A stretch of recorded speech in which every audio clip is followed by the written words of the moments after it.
본 광고는 심의 기준을 준수하였으며 유효기간은 심의일로부터 1년입니다. 안녕하세요. 보험 1교시 박용태입니다. 오늘은 지난 태아보험 완전정복 영상에 이어 태아보험 30세 만기 보험을 어떻게 가입하면 좋을지 구체적으로 설명드리는 시간을 갖도록 하겠습니다. 태아보험은 일반적인 보험들과는 다르게 워낙 많은 특약들이 있고 출산 전인 태아의 보험을 가입해야 하는 상품이기 때문에 정말 고려해야 할 사항들이 많아 쉽지 않은데요.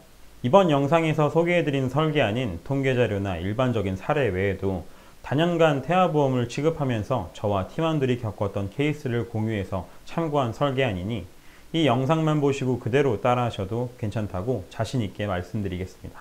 그럼 영상 시작하겠습니다. 출산 후 36,510원의 설계안입니다. 간혹 타 영상에서는 출산 전 보험료를 안내해주는 영상들이 있는데요. 출산 전 보험료의 경우 태아 특약에 보험료가 포함되어 임신 주차수마다 보험료가 다 다르기 때문에 출산 후 보험료에 중점을 두시고 준비하시는 게 좋습니다. 현재 설계안은 남아 기준으로 여아보다 3,113원 높습니다. 적은 금액이 아니죠. 하지만 출산 후 아이의 성별이 여아라면 기존에 추가적으로 냈던 보험료는 환급되고 이후 보험료는 여아 기준으로 변경되니 걱정하실 필요는 없습니다. 이제부터 설계안 내 담보에 대해서 설명드리게 될 텐데요. 담보의 수가 워낙 많다 보니 중요도가 높고 보험료 쪽으로 금액을 많이 차지하게 되는 담보 위주로 설명드리도록 하겠습니다. 첫 번째는 기본 계약인 상해 후유 장애입니다. 상해로 인해서 영구적인 장애가 남았을 시 3% 이상부터 가입 금액을 곱해서 지급해 줍니다. 15% 판정을 받게 되면 가입 금액 1억의 15%인 1,500만 원을 보상받게 됩니다. 상해 후유 장애 중 가장 넓은 범위이기 때문에 기본 계약만 구성하셔도 충분합니다. 두 번째는 보험료 납입 면제입니다. 보험료의 납입 기간 중 중대질환에 해당하는 상황이라면 보험료를 납입을 면제해주는 특약인데요.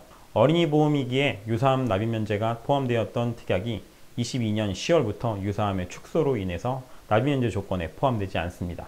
그래서 이 부분을 보완하기 위해 보험료 납입 지원 담보가 생겼습니다. 유사암에 걸리게 될 시 납입 보험료 중 50%를 돌려주는 담보인데요. 보험료도 11원으로 저렴하고 유사암의 경우 일반암 대비해서 발병률도 높기 때문에 필수적으로 가입해야 하는 특약입니다. 골절 진단 담보입니다. 상해 특약 중 가장 많이 청구하시는 특약인데요. 두 특약을 나누어서 치아를 제외한 골절에서는 50만원, 치아 파절 시에는 30만원 보장합니다. 상해 입원 일당입니다. 상해를 원인으로 입원 시에 1일부터 180일까지 2만원 보상받게 됩니다. 영유아기부터 어린이 시기에 가입하는 보험이기에 상해보다는 질병으로 입원하는 경우가 많아 상해는 2만원 정도로 충분하다고 생각합니다. 추가적으로 원하시면 5만원까지 증액 가능합니다. 상해수술 담보입니다. 상해를 원인으로 수술하게 될 시 가장 넓은 범위를 보장하는 수술비입니다.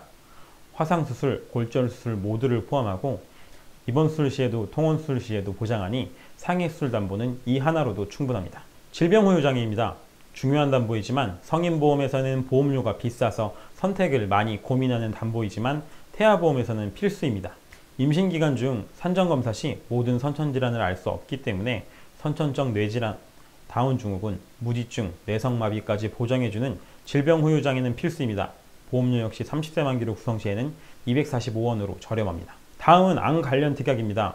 유사암을 제외한 모든 암을 보장받는 일반암 1억원, 기타 피부암, 제자리암, 갑상선암, 경계성 종양까지 발병률이 비교적 높은 유사암 진단 시에는 2천만원, 식도, 간, 췌장, 폐, 뇌, 림프, 백혈병 등 고액의 치료비가 드는 특정암 진단금 3천만원을 구성하였습니다. 여기서 소아 시기에 가장 많이 발병하는 소아백혈병의 경우 일반암 진단금과 특정암 진단비에서 중복적으로 보장되어 1억 3천만원 보상받고요. 필요 시에 소아백혈병의 보장을 높이고 싶으시다면 다발성 소아암 진단비를 통해 5천만원 추가하실 수 있고 보험료는 425원 증액됩니다. 뇌혈관 진단담보는 1, 2 나누어서 각각 2천만원 설계하였습니다. 뇌혈관 진단비 하나의 담보를 두 개의 범위로 나뉜 담보입니다. 보험료는 120원 정도의 차이로 크지 않지만 진단비의 특성상 한 번에 청구받게 되지 않는 보장을 경증질환과 중대질환으로 나눠 지급하기 때문에 출산 시에 종종 겪게 되는 신생아의 출혈로 보장을 받게 되더라도 뇌혈관 진단담보 1이 남아 나머지 질환들을 보완할 수 있습니다. 허혈심장질환 담보입니다. 2천만원 구성하였습니다. 기존 단일담보 구성 시에 심장에 대한 가장 넓은 질환을 보장해주는 담보였는데 21년 더 넓은 심장질환을 보장해주는 심혈관 질환 담보가 생긴 이후로 선택을 고민하시는 분들이 많습니다. 심장질환 질병 분류표를 보시면 심혈관 질환 담보는 기존 허혈성 심장질환 진단 대비 총 11가지의 질병 코드를 추가적으로 보장해주는 담보인데요. 질병 코드만 보았을 때는 꼭 필요한 담보라고 생각되지만 통계 자료를 보면 한번 고민해 볼 필요가 있습니다. 0세부터 9세 사이의 심장질환 환자 중 0.08%만이 심혈관 질환으로 늘어난 질병 코드에 해당한다고 합니다.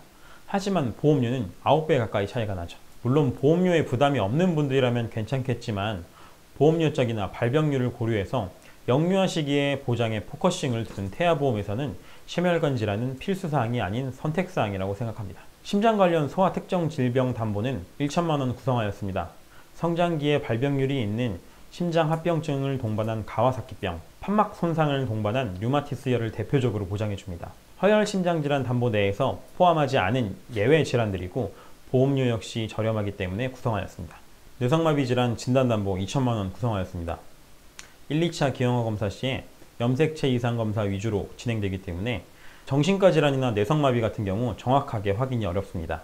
태아보험 구성 시에는 꼭 구성하시는 걸 추천드립니다. 다음 27번부터 29번까지는 질병 입원 일당 관련 특약입니다. 태아보험 시에 보험료의 많은 부분을 차지하는 담보이기 때문에 신중을 기하실 수 있도록 자세하게 알려드리도록 하겠습니다. 질병 입원 일당 1에서 30일 만원, 질병 입원 일당 1에서 180일 5만원, 질병 중환자실 입원 일당 1에서 180일 5만원 구성하였습니다. 일반 병실 입원 시에는 30일까지는 질병 입원 일당 2개의 담보에서 중복 보장되기 때문에 6만원, 31일부터 180일까지는 5만원 보장됩니다. 만약 아이가 저체중아 출산, 출생 시 호흡곤란 등으로 신생아 집중 치료실인 인큐베이터, 니큐베이터에 입원하게 되었을 때 일반 병실 입원비에서 중복 보장되고 이후에 설명드릴 태아 특약에서 포함하게 될 신생아 질병 입원 일당, 저체중아 입원 일당과 중복 보장되기 때문에 출산 이슈로 상급 병실에 대한 입원 비용 부담을 많이 줄이실 수 있습니다.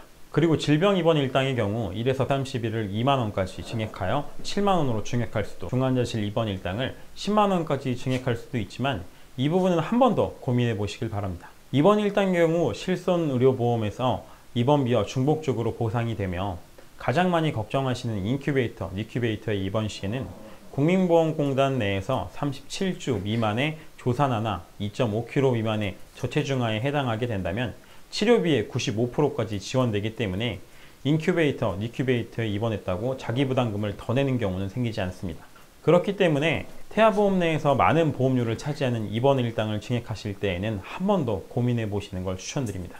31번부터 36번까지는 질병수술 관련 담보입니다. 위 상해 수술비와 마찬가지로 질병수술 중 가장 넓은 범위를 포함하는 질병수술비와 수술 방식에 따라 보험료를 차등 지급하는 1호종 수술비를 같이 구성하였습니다. 질병을 원인으로 한 수술을 진행할 시 두 수술비에서 중복 보상되고 수술의 규모가 작은 경증 질환에 대한 수술일 경우 50만원으로도 충분하지만 수술의 규모가 커질 시에는 수술비를 비교적 크게 보장해주는 종수술비는 가성비적으로도 추천드리는 담보입니다. 46번, 47번 어린이 심장 관련 담보인데요. 심장을 여는 개용수술은 300만원, 개용하지 않는 시술은 200만원 보상하여 서로 보완됩니다. 심방중격결손, 심실중격결손과 같은 질병들은 발병 빈도가 낮지 않기 때문에 어린이 심장 관련 담보는 필수입니다. 다음은 선천 이상 수술 담보입니다.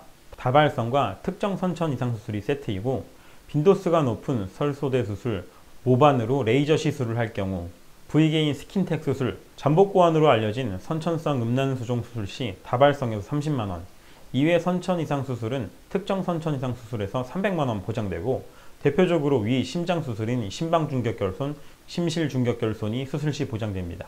51번, 52번 8대장애 진단담보입니다. 시각, 청각, 언어, 지체, 지적, 자폐, 정신적, 뇌병변 장애인 8개의 장애에 해당할 시 400만원 보장됩니다. 그런 일은 없어야 되겠지만 선천적 질환에 대한 보장을 준비하는 태아보험 시에는 꼭 필요한 담보라고 생각합니다. 각각 500만원까지도 구성이 가능하지만 보험료가 비교적 비싼 편이기에 증액은 산모님께서 선택하시면 됩니다. 다음은 응급실 내원비입니다. 병원 급에 따라 지역 권역병원 이상 규모의 병원을 비응급으로 내원할 시에 실손 보장이 되지 않기 때문에 이 부분을 보완하고 영유아 시기에는 면역력이 약하기 때문에 아이가 의사표현을 하기 전까지는 주말, 저녁에 응급실을 뛰어가는 경우가 정말 많습니다. 각각 3만원 구성하였고 응급담보의 경우 5만원까지 증액 가능합니다. 59번 가족일상배상 책임보험입니다. 성인보험 시에도 많이 가입하는 담보로 일배책으로 많이 알고 계실 텐데요. 같은 주소지로 등록된 가족 구성원이 타인에게 신체, 재물상의 손해를 입힌 손해금을 실손 보장합니다. 불의의 사고는 어른아이 가릴 것 없이 생길 수 있기 때문에 필수적인 담보라고 생각합니다. 그렇지만 가족 중에 해당 담보를 가입한 구성원이 있다면 태어난 아이에게도 보장되니 굳이 구성하지 않으셔도 괜찮습니다. 60번부터 62번까지는 태아특약입니다. 태아납은 임신기간 중에만 내는 담보이기 때문에 출산 전 보험료에만 구성되고 임신 주차수에 따라 납입 횟수가 다르기 때문에 보험료도 같이 변동됩니다. 장애출생담보는 심장에 구멍이 나는 심실, 심방중격결손, 다리가 안쪽으로 휘는 내반수, 목의 길이가 다른 사경 등으로 출산 시 약간의 장애로 보장금의 20%인 200만원 보장되고 뇌성마비, 사지가 없는 경우 등이 심한 장애로 1천만원 보상됩니다. 저체중아 출생담보는 아이가 2.5kg 미만으로 입원 시 신생아 질병 입원 일당은 저체중아, 황달, 호흡곤란 등으로 입원 시에 입원 하루당 각각 1만원씩 보장되고 위 구성했던 입원 일당들과 중복적으로 보상됩니다. 태아보험 상담을 진행하다 보면 예비 엄마 아빠분들이 많이 하시는 말씀들이 너무 어렵고 내용이 많다고들 하는데요. 저도 처음에는 정말 어려웠습니다. 그래서 보험 설계사인 제가 공부를 열심히 해서 최대한 꼼꼼하게 그리고 쉽게 태아보험을 공부할 수 있도록 도와드릴 테니까요. 위 전화번호나 카카오톡을 통해서 문의 주세요. 태아보험 공부로 고생하시는 모든 산모님, 예비 아빠분들을 응원하겠습니다. 보험 1교시 박용태입니다. 본 광고는 심의 기준을 준수하였으며 유효기간은 심의일로부터 1년입니다.